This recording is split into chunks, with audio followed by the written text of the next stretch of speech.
Peace and blessings, YouTube. Thank you for tuning in to another edition of the Bible Class Truth Hour here on the 6-time National Award-winning POET Radio. I hope that you enjoyed the last lesson, which was a spiritual eclipse. But tonight, brothers and sisters, we have another powerful lesson, and tonight's lesson is God's New Year versus man's New Year. As I speak, brothers and sisters, we are transitioning from an old year into a whole new year in God's time. Well, I thought New Year, Brother Black Ice, was January the 1st. Well, we're going to learn about that. This lesson is designed, brothers and sisters, to show something as small as a change of the time or the months or the year could be a calculated scheme by Satan. Well, what do you mean, Brother Black Eyes? You going a little bit too far. Okay, God got his new year and man got his new year. Yeah. But there are certain days of the year that the Lord wanted us to keep.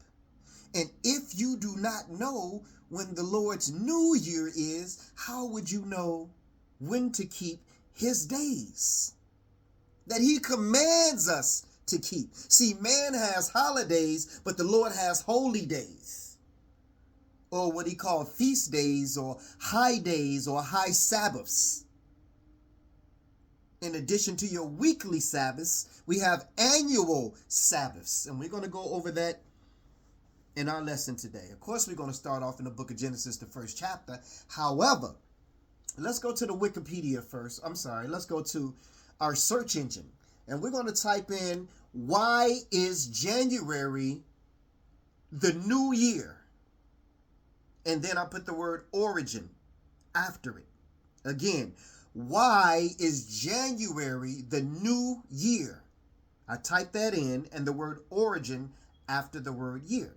And it says, January 1st is the start of the new year because it's the day named after Janus, the Roman god of beginnings. So you mean to tell me January the 1st, the New Year's Day, got more to do about a Roman god than actually a new year? Let's read it again. We starting off strong tonight, brothers and sisters. It says January the 1st, and I'm going to tell you what I typed in again. I typed in, why is January the new year? And then the word origin. It says January 1st is the start of the new year because it's the day named after Janus, the Roman god of beginnings. Janus is also associated with gates, traditions, time, duality, doorways, passages, frames, and endings. Janus is often depicted with two faces. Wait a minute. Janus is depicted with two faces? Let's show you who Janus is. He's depicted with two faces. Let me finish reading. Janus is often depicted with two faces, one looking back into the past and the other looking forward to the future. On January the 1st, people look back at the year that just ended and forward to the new year ahead. So the Romans came and changed the calendar, brothers and sisters. But we're going to give you more information on this and show you how they sent us off. Let's go to Genesis 1. And we're going to start in the beginning. Genesis 1. And we're going to read verses 1 through 8. We always ask you all to bring your Bibles, brothers and sisters, so that you can follow this lesson with us. Genesis 1, verses 1 through 8. It says, in the beginning, God created the heaven and the earth. Well, when was the beginning? We don't know. It doesn't say. Man can only try to speculate and calculate how long it's been. But the Bible doesn't say. Whenever it was in the beginning, God created the heaven and the earth. It says, and the earth was without form and void, and darkness was upon the face of the deep, and the Spirit of God moved upon the face of the waters. In another lesson, we'll show you that when God created the earth, it wasn't without form and void.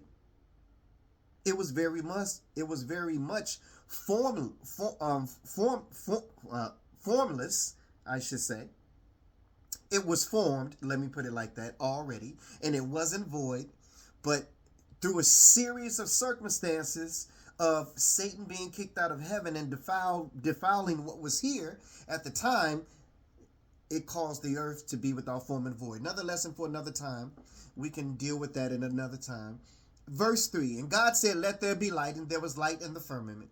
Verse 4, and God said, God saw the light that it was good. And God divided the light from the darkness. Oh, now we are starting to deal with time when God divided the light from the darkness. How do we know this? Because the next verse said in verse 5, and God called the light day, and the darkness he called night, and the evening and the morning were the first day. Before verse 5, there was nothing mentioned that there was a first day. Although it was mentioned that in the beginning God created the heaven and the earth, time had not started until the light was separated from the darkness. Now we can begin to count day. Verse 6, and God said, let there be a firmament in the midst of the waters, and let it divide the waters from the waters. And God made the firmament, and divided the waters which were above the firmament from the waters which were above the firmament, and it was so. And God divided the waters which were under the firmament from the waters which were above the firmament. So do you know that above the sky, or what we call space, where the sun, moon, and stars reside, that there's a body of water above that? And of course, beneath the clouds and beneath the sun, the moon, and the star, there is water beneath that. So it is the firmament that's in the middle between the water, which we call seas and oceans and lakes and all that stuff. And above, where you cannot see, above the sun, moon, and stars, there is water above that firmament, brothers and sisters. And so we're going to keep on reading. In verse 7, it says, and God made the firmament and divided the waters which were under the firmament from the waters which were above the firmament, and it was so. And God called the firmament heaven. And the evening and the morning was the second day. So we got a day 1, we got a day 2. But what we got to deal with right now is this new year that we're walking into as we speak. Walking into God's new year as we speak. How do we know? Let's read. Verse 14. And God said, let there be lights in the firmament of the heaven to divide the day from the night, and let them be for signs and for seasons and for days and for years. So yesterday everybody gazed up at an eclipse. And yesterday we had a new moon. It's not just coincidental that there is a new moon that marks the beginning of God's new year, because we just read right here. It said at verse 14, and God said, let there be lights in the firmament of the heaven to divide the day from the night, and let them be sun, moon, and star. Let them be for signs and for seasons and for days and for years. So let's go and look on the lunar calendar real quick. Lunar calendar. Moon phases. 2024. The lunar calendar moon phases. 2024. It says right here that there's a new moon that started on April the 8th. All of this lines up, brothers and sisters. It says today, April the 9th, the moon is 1 day old and is the new moon phase of its lunar cycle. So we're just showing you, brothers and sisters, how science, as man calls it, astronomy, and all that matches up, brothers and sisters, with the Word of God. This is what we're showing you. And it's no mistake that these things are the way that they are, and they happen the way that they happen. Now, we're going to go to Exodus. We're going to go to Exodus. Let me see.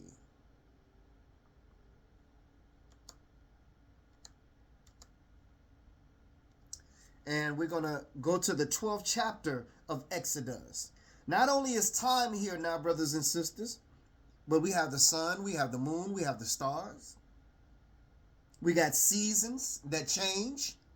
We got months, we got days, we got years. So let's go ahead and read Exodus, the 12th chapter. And we're going to start this off at verses 1 through 7, and it reads, And the Lord spake unto Moses and Aaron, saying, in the land of Egypt, saying, This month shall be the beginning of months unto you. It shall be the first month of the year unto you. Oh, wait a minute. So we got the Lord telling us something. We got the Lord telling us that there is a month of the year that's unto us, a new month. Let me see, log off. Restart. Okay, I got to restart my computer. So the Lord said, This month shall be a new month, the first month of the year unto you. Speak ye unto the congregation of Israel, saying, In the 10th day of this month, they shall take to them every man a lamb, according to the house of their fathers, a lamb for a house. And if the household be too little for the lamb, let him and his neighbor next unto his house take it according to the number of the souls. Every man according to his eating shall make your count for the lamb. So the Lord is setting up something that marks the beginning of months and the beginning of the year. The Lord is setting something up for us. It says in verse 5, Exodus 12 and 5, Your lamb shall be without blemish, a male of the first year.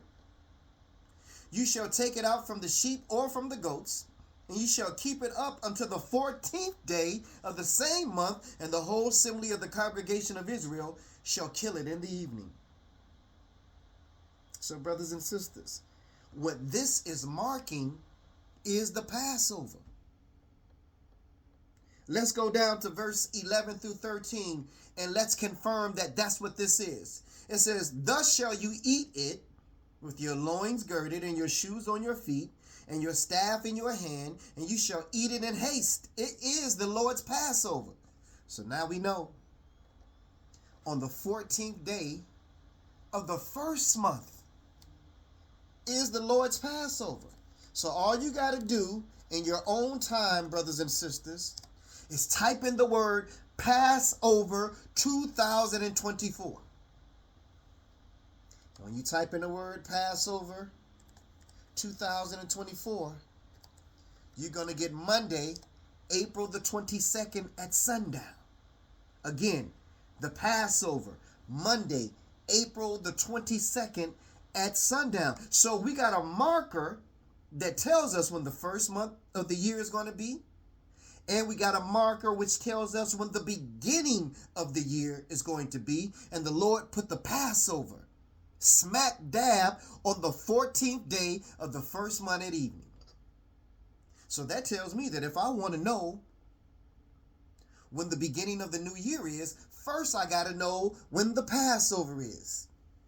Now you can take your time yourself, type it in your Google search engine. We go by the Jewish calendar or the Israelite calendar. And the Israelite calendar shows us that the Passover is on Monday, April the 22nd at sundown. Now what we have to do is subtract 14 days. Now, I'm going to show you the mistake that I was making, brothers and sisters. I'm going to show you the mistake that I was making. What I was doing was subtracting 14 days from April the 22nd without counting April the 22nd, which throws you a day off. And if you are thrown a day off, then it would lead us to believe that Monday, April the 8th at sundown would be the first day. But you can't count it like that, brothers and sisters. You got to count the day of the Passover as the 14th day, the day before that as the 13th day, and then so on and so forth. So if you look at the calendar, and I thank my brother Elijah for putting out what he put out so that I can analyze myself what I was calculating and why we were on a different day. And so Sister Key Israel and I, we looked at it and we was like, that's something. So to show you the calendar right there, can you see it? Let's see. Let me see if you can see it. Let's see. Let me see if I can do something else. Setting.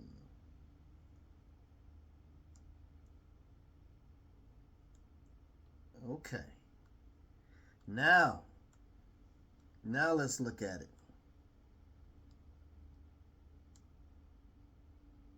Calendar. And I want to show you, brothers and sisters. So I had to make my calendar dark so that you guys could see it a little bit better. And so let me go ahead and reverse it, because anything that you see on here has to be reversed in order for it to make sense to you. So we're going to reverse this, save. So now we're looking at this. Let me turn this light a little bit that way, right? So we were counting from this day at first, Monday, April the 8th. But if we counted this day as 1, 2, 3, 4, 5, 6, 7, 8, 9, 10, 11, 12, 13, then 14 would be on Sunday. So again, I'm glad that one of our elders, Brother Elijah, brought it to our attention. So now we can count it from the day, which is today's date. So now let's count from April the 9th. And that's today, April the 9th, right? So we're going to count from that. 1, 2, 3, 4, 5, 6, 7, 8, 9, 10, 11, 12. Sunday is 13. And April the 22nd at sundown would be 14. So that's how you calculate it, brothers and sisters. Today, we're going right now into God's new year. And I want to say Happy New Year to each and every one of you, our truth seekers that are out there, brothers and sisters. Now, I don't want to sit in a judgment seat, which we don't do here. But just think of how many of our brothers and sisters who are Christian, when we get to be December the 31st, they say, oh my God, I want to bring the new year in church. Not knowing that they're not bringing the new year in church at all. They're bringing in the 11th month of the year in. Again, let me go ahead and read it for those who just came on board, and let me show you what the searching said about why is January the new year. All you got to do is type in the word origin and why is January the new year. And it says January the 1st is the start of the new year because it's the day named after Janus, the Roman god of beginnings. That's why January was changed to be the beginning of New Year, because the Romans had a god that they celebrated. And his name was Janus, the god of two faces. And this is how he is depicted as looking, brothers and sisters. This is the god Janus, whom the month January was named after. But we know what the book of Exodus, the 20th chapter, says. Let's do a little bit more research, brothers and sisters, and let's talk about this Julian calendar. The Julian calendar and the Gregorian calendar, how did we get to where we are today? The Julian calendar was instituted in 46 BC by Julius Caesar, which is also the reason why you have a month called July, named after that Roman emperor Julius Caesar. It says, and was the most widely used calendar in Rome, making this the calendar which the Romans would have used in the time of Christ and subsequently his disciples. That was the Julian calendar. Let's talk about the Gregorian calendar. The Gregorian calendar, which is the civil calendar used by the whole world today, was put into effect in 1582 AD by Pope Gregory the 13th. Pope Gregory's calendar effectively skipped a few days when this change was made to the Julian calendar in 1582. So, since the Hebrew calendar, we've had a Julian calendar and a Gregorian calendar. It says, this is what most who object bring as a witness to say that the Saturday Sabbath would have for sure changed with this change that was done to the calendar system. So not only do they go in changing the days of the year, the months of the year, and the year itself, they even went into changing the Lord's Sabbath day from Saturday to Sunday. Now, let's do some common sense teaching right now. If December is the 12th month of the year, let's look at our research and find out the etymology or the root of the word December, and let's find out what that means. DEC, the root, comes from Latin and Greek, where it has the meaning 10.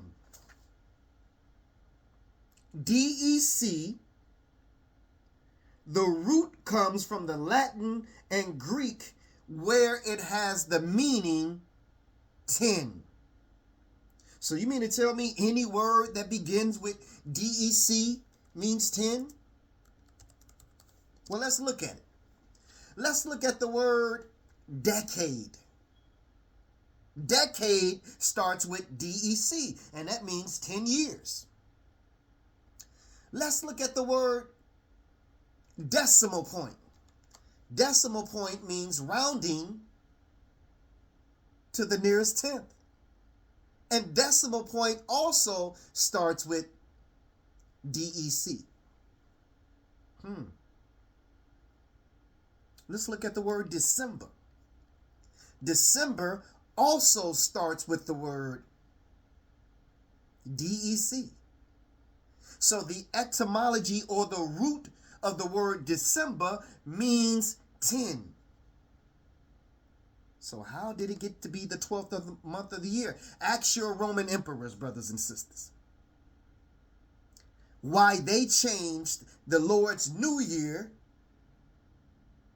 from the month that it was celebrated in to the month of their god, Janus. It was to celebrate their God, brothers and sisters. And so we don't know any better.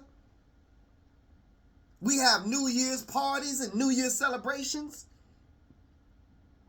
in the 11th month of the year, because somebody told you that January was the beginning of the new year. Oh, and they must be smarter than we are. Oh, look at them. They're from Europe. They must be smarter than us dark-skinned people. They got to know what they're talking about. And so we believed everything that came out of their mouths. So much so that we're celebrating January as the beginning of the new year when it's actually the 11th month of the year. Let's keep on going, brothers and sisters. Let's talk about OCT. Let's talk about the root OCT, because we got a month called October that begins with OCT. Let's look at that root and let's see what that says. And I know y'all might say, well, Brother Black Ice, come on, man. All this stuff is simple. We understand that. But to the folks that really don't know this information, we got to share it with them. It says the combining form of octa or octo means 8. Isn't that something? Let's see how many words we can find that begins with OCT. Oh, we got octagon, which is an 8-sided shape. We got octave, which is a group or series of 8. You remember the word quartet, which is 4 people? Well, there's a such thing as an octet. This is a group of 8, usually 8 musicians. We got octopus, named because it has 8 tentacles. And then, of course, we got October, which man says that it's the 10th month. Like we can't count, because every other word in the English language that begins with OCT means 8 until we get to October.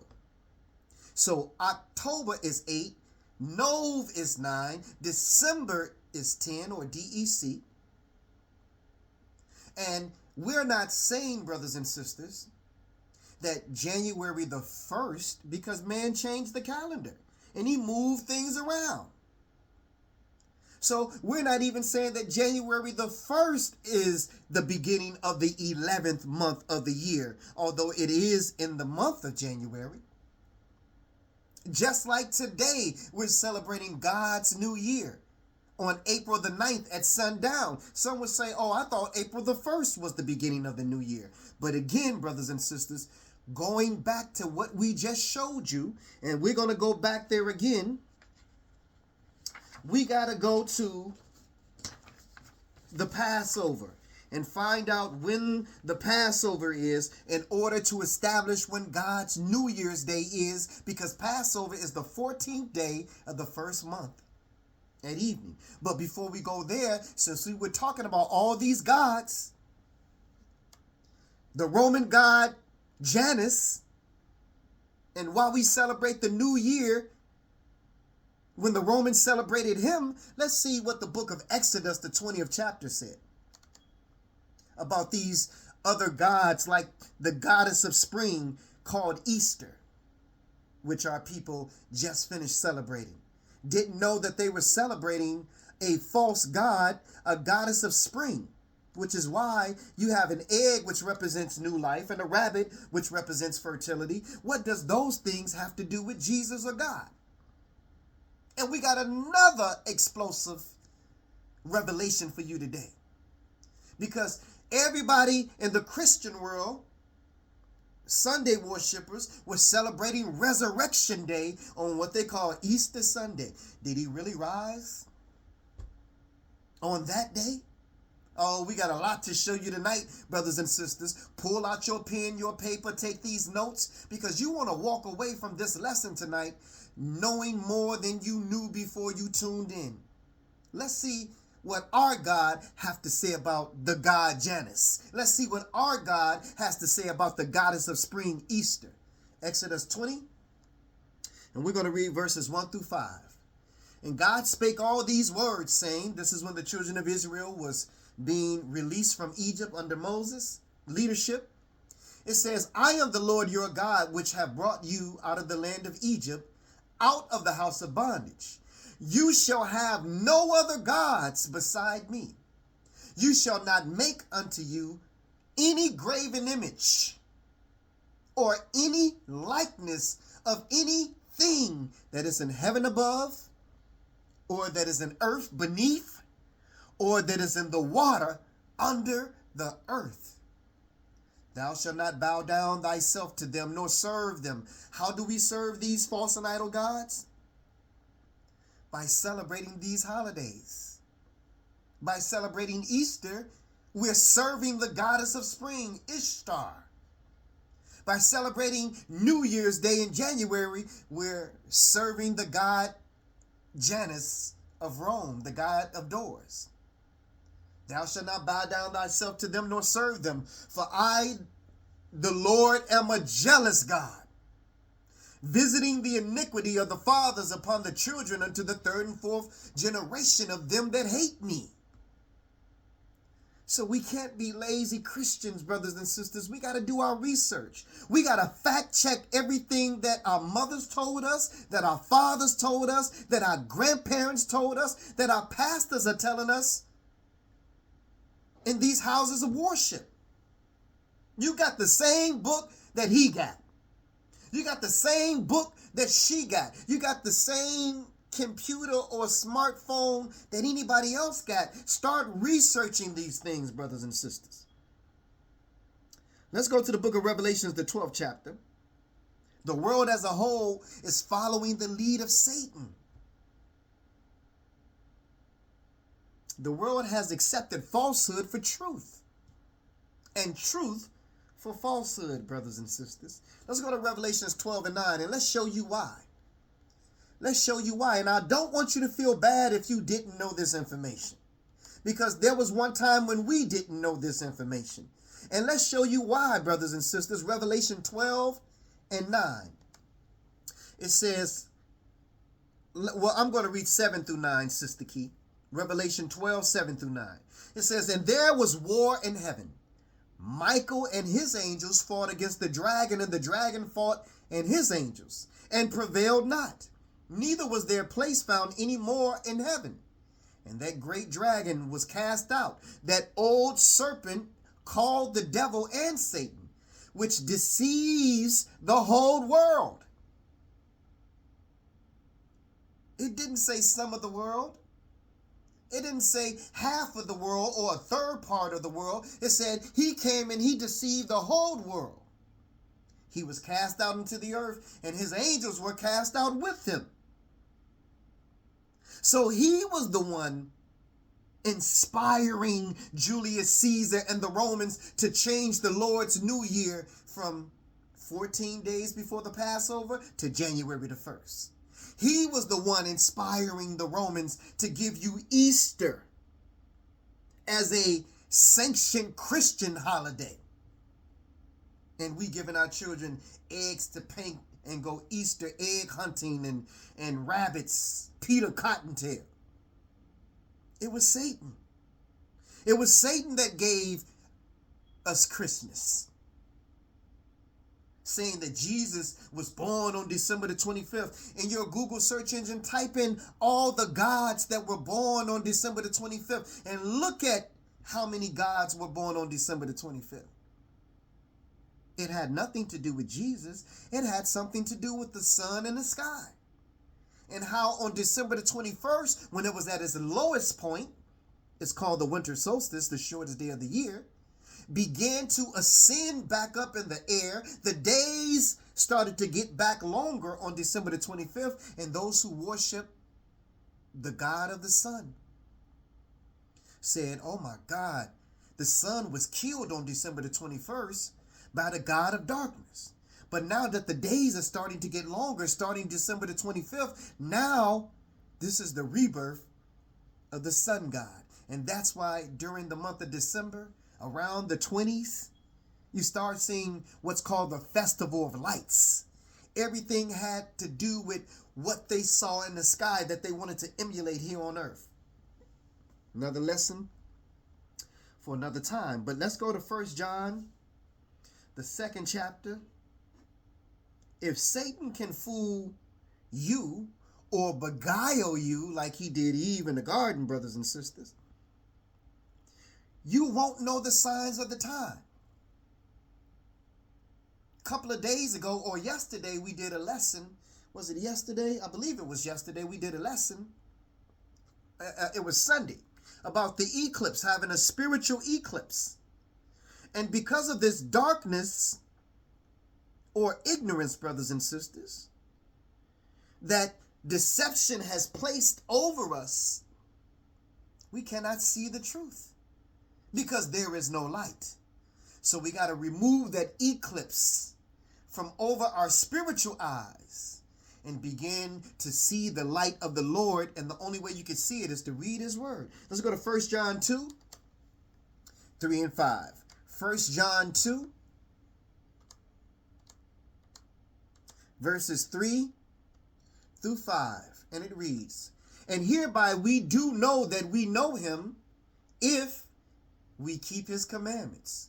He that saith, I know him, and keep not his commandments, is a liar, and the truth is not in him. But whoso keepeth his word, in him verily is the love of God perfected. Hereby know we that we are in him." So here it is, brothers and sisters. You can scream that you know Jesus the whole day long.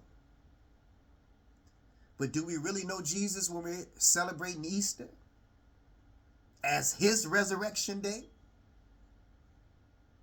We gotta show you some things, brothers and sisters. The Lord knew that we would be in another nation because he spoke about us in Deuteronomy, the 28th chapter, that we would be spread throughout the four corners of the world. He spoke about that. So he knew that we would be under the Romans. He knew that we would be under the Gentiles, the Europeans. And they would have days that they celebrated and traditions that they kept, honoring their gods. But the Lord warned us that when we go into these lands and when we go into these places, not to do what they did. Let's go to Deuteronomy 12, verses 1 through 4. Deuteronomy 12, verses 1 through 4.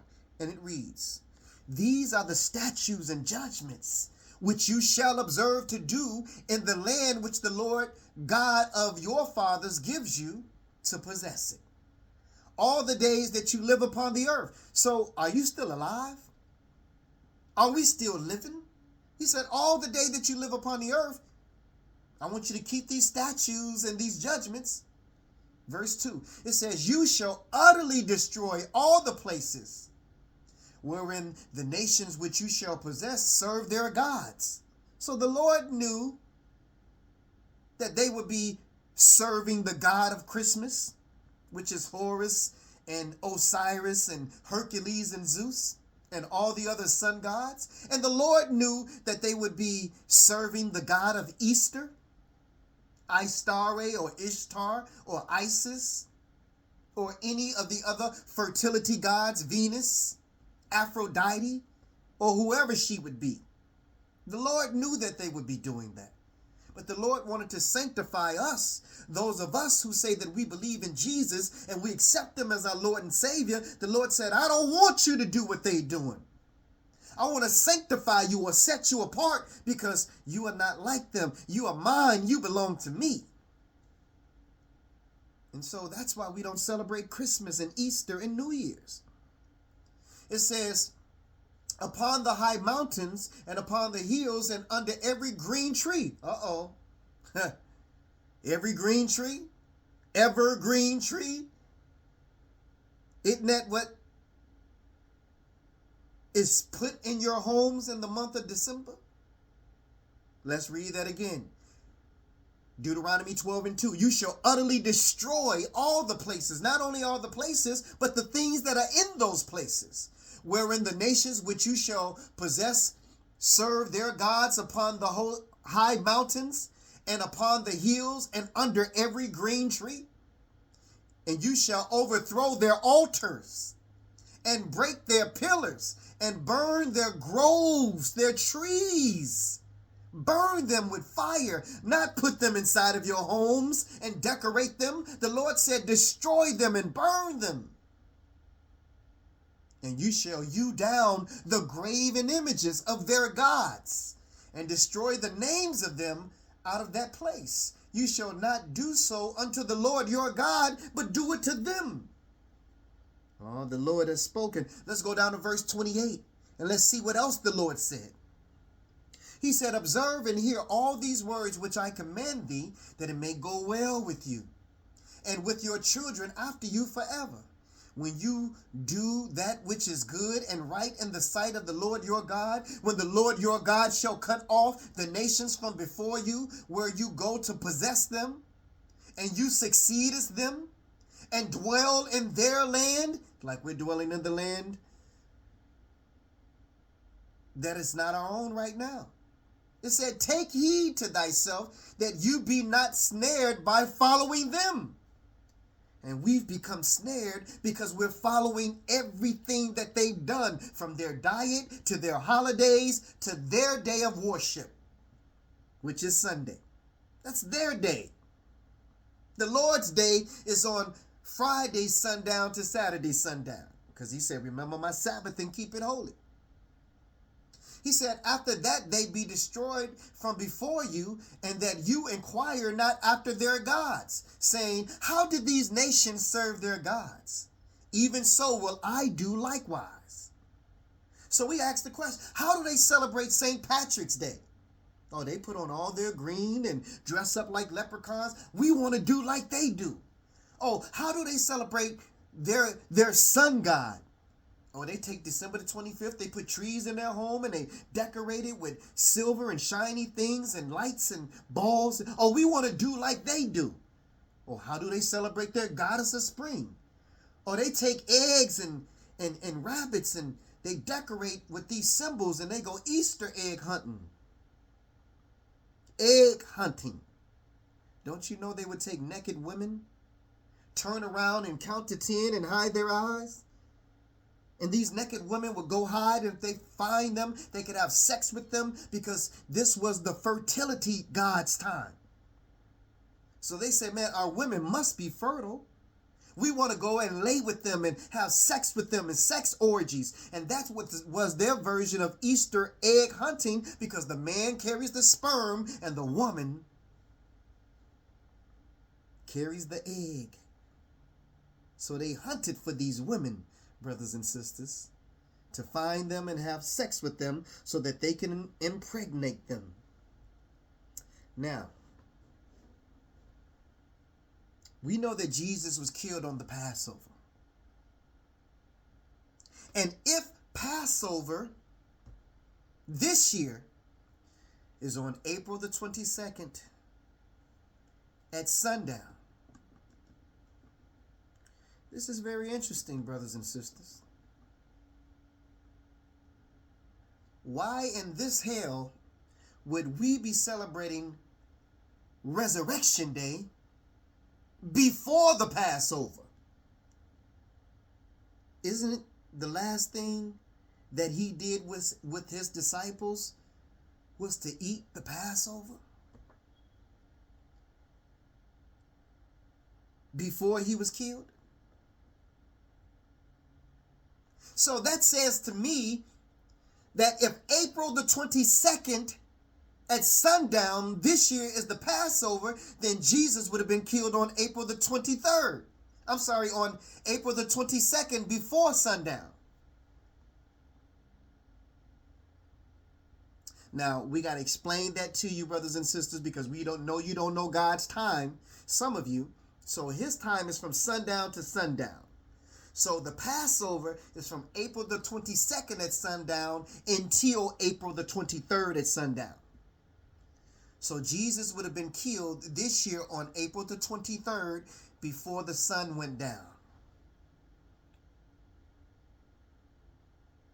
And then you got to start your 3-day and 3-night count from the evening of April 23rd. So you got April 23rd, the first night he would have been in the grave this year, April 24th and April 25th. Now you got your 3 days. What comes after April the 23rd at night? April the 24th in the morning. That's your first morning, April the 24th. Your second morning, April 25th. Your third morning, April 26th. So Resurrection Day, brothers and sisters, was not on Easter Sunday. Resurrection Day is this month on Friday, April the 26th, during the day. Come on now, brothers and sisters. Oh my God, it's just so much information that God has left here for us. Started all by the Passover, brothers and sisters. If you don't know when God's New Year's Day is, start from the Passover, count backwards. If you don't know when Resurrection Day is, start from the Passover, and then the day after the Passover, before sundown, start that night as your first night, counting your 3 days and your 3 nights. Oh, we can explain this thing in detail, but we can only do so much within an hour length of time. In your own time, I want you to read the book of Leviticus, the 23rd chapter, because it tells you all the days that the Lord are supposed to be or wants us to celebrate. Let's read some of them. Leviticus 23, and we're going to start down at verse 4.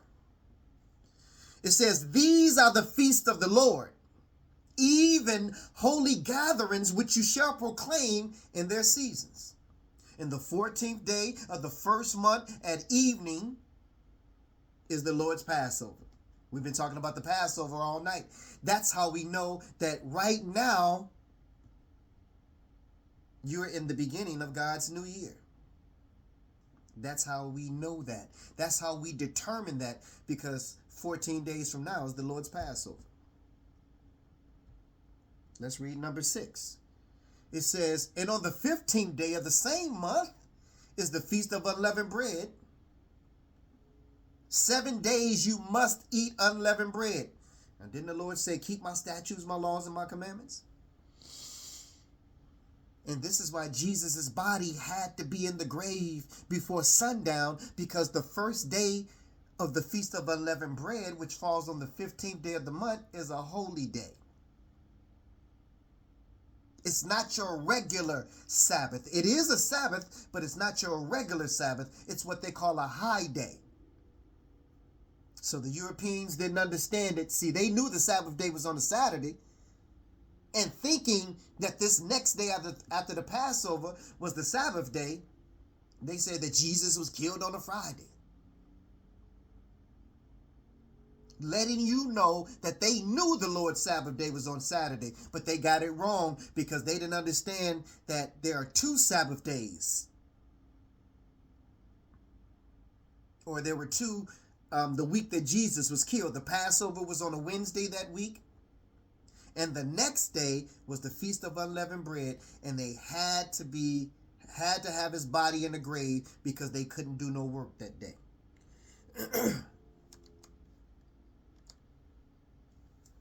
Well, I might as well go and show you, brothers and sisters, since we are here. Let's take a detour, Sister Key. Let's go to John 19, and let us show you that the year that Jesus was killed, there were 2 Sabbath days that week. One was the Feast of Unleavened Bread, which they can't do no work on that day, which is the day after the Passover. We just read it in Leviticus, the 23rd chapter. On the 15th day of the same month is the Feast of Unleavened Bread. Let's go to John 19.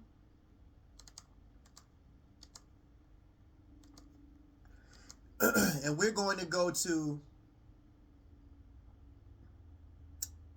let's see, is it John 19? Yep, John 19. And we're going to go down to verses 30 and 31. I want you to see the distinction here made about this Sabbath day, which was after the Passover, after Jesus was killed. John 19, 30 and 31. When Jesus therefore had received the vinegar, he said, "It is finished." And he bowed his head and gave up the ghost. The Jews, therefore, because it was the preparation. What do you mean the preparation? the day before the Sabbath day is called the day of preparation, because you can't cook your food and all that stuff on the actual Sabbath day.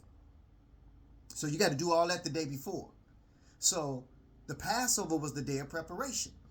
It says the Jews, therefore, because it was the preparation, that the bodies should not remain upon the cross on the Sabbath day. For that Sabbath day was a high day. For that Sabbath day was a high day, distinguishing between your regular weekly Sabbath and the Feast of Unleavened Bread, which is a high Sabbath or a high day, brothers and sisters. So we just wanted to show you something on the way to showing you something, but we're getting ready to close out because we only got about 5 minutes left with tonight's lesson. So let's go to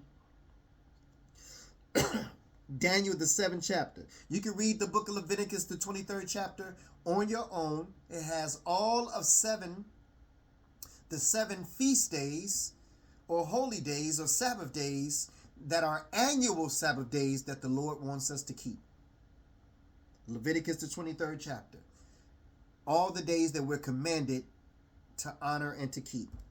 Let's go to Daniel, the 7th chapter. At the end of the day, Satan will use man to deceive man, like he used the Romans and the Greeks and the Egyptians and every other nation. But it's on us to be vigilant, brothers and sisters, and not be swayed or caught off guard by this information just because someone who does not look like you, and they may look like they know what they're talking about, you got to check up behind him or them. We were already told about man changing times. And this is what we're experiencing today. Let's go to Daniel 7, 24 and 25. Daniel 7,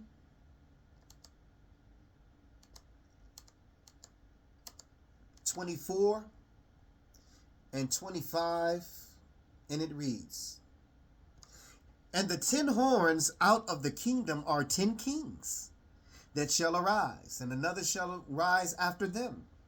And he shall be diverse from the first, and he shall subdue 3 kings, and he shall speak great words against the Most High, and shall wear out the saints of the Most High, and think to change times and laws, and they shall be given into his hand, and to a time and times and a dividing of times. Well, they've already been changing times. But that's just the forerunner of the man of sin. What has already been done has been a setup for you and I to be able to receive the man of sin. So when he comes, we won't think nothing of it, because some of the things that he will begin to institute are already being done. So when he dishes out the things that he's going to do, it's going to be more digestible because of the things that are being done right now, brothers and sisters. They asked the coach that won the championship for the women. They asked her, they said, what if a man wants to play on your team that considers himself a woman, a transgender man? What if he wants to play on your team or in your league? What do you have to say about that? And she said, well, hey, if that man considers himself a woman and this is a woman's league, then he should be able to play. It's just showing you, brothers and sisters, how these things are becoming more and more digestible by the day. And that's why we have to set ourselves apart. And that's why we have to remain sanctified, brothers and sisters. I want to close out with something that happened to me today. Turn your Bibles to the book of Proverbs, the 15th chapter. I was talking to Sister Key Israel right after an incident happened to me in traffic. I was driving down 95th Street, going west, going to Chicago Ridge Mall. And I pulled in front of a driver that had enough space for me to fit in front of. And I saw him cursing me out from the rearview mirror. You know, you can look and see. And, you know, sometimes people want to catch up to you and say what they are saying that you can't hear. So when we got to 95th and Pulaski, he pulled right up next to me. He was in the turning lane. I was in the lane going further west. And he rolled down his window. And these were his words. He said, "Brother, that piece of shit don't have a turning signal." And I rolled down my window. I said, "Brother, I apologize." He said, "Man, you too old for that. You know better than that. You shouldn't be cutting people off or getting in front of nobody without a turning signal." He was very angry. I said, "Brother, you're right. I apologize." And he said, "Well, brother, I apologize to you for speaking to you in that type of tone." He rolled up his window. I looked for one of my business cards. I found it. I honked my horn, signaling to him to roll down his window. I opened up my car door and reached over his passenger car door and handed him one of my business cards. And I said, "Brother, if you and your lady ever want to come to a poetry or spoken word set, hit me up.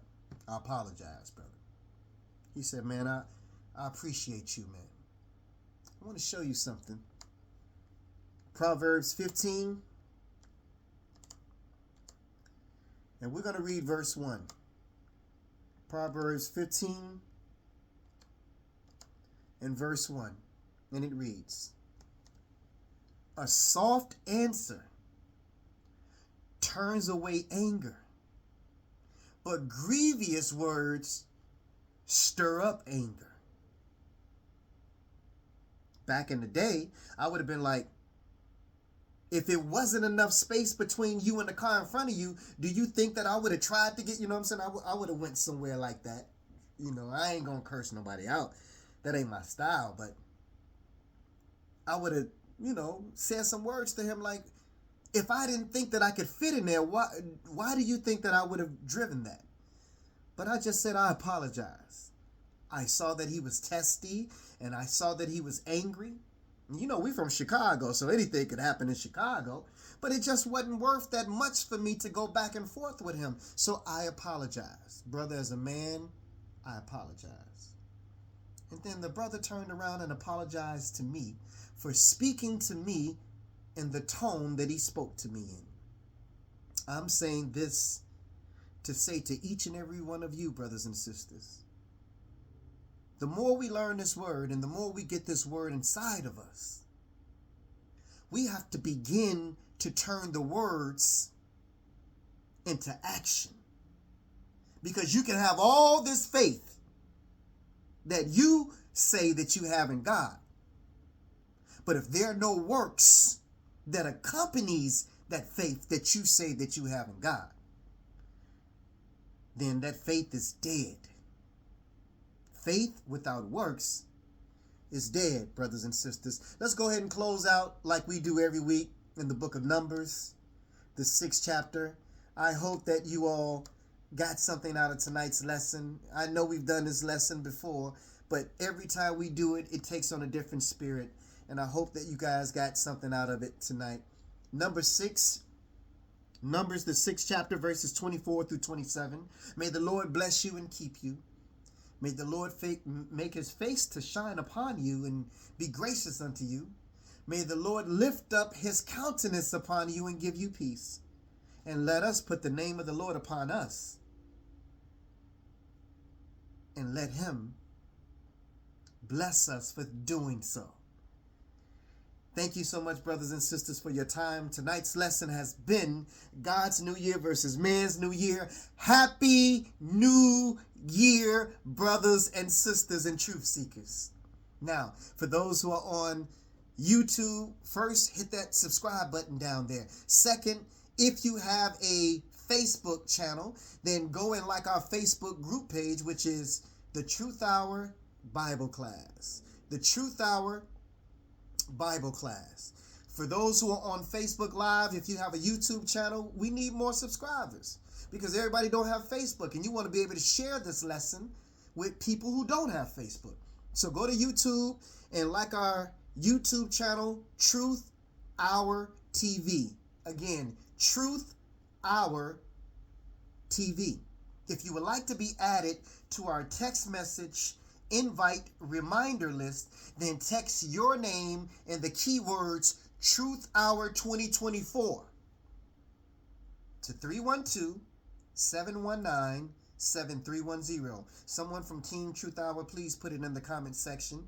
Again, if you want a reminder right before we go live on the air, then text your name and the keywords Truth Hour 2024 to 312-719-7310.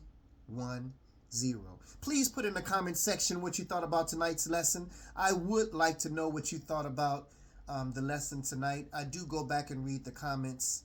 I want to say thank you and peace and blessings in Jesus' name. Happy New Year.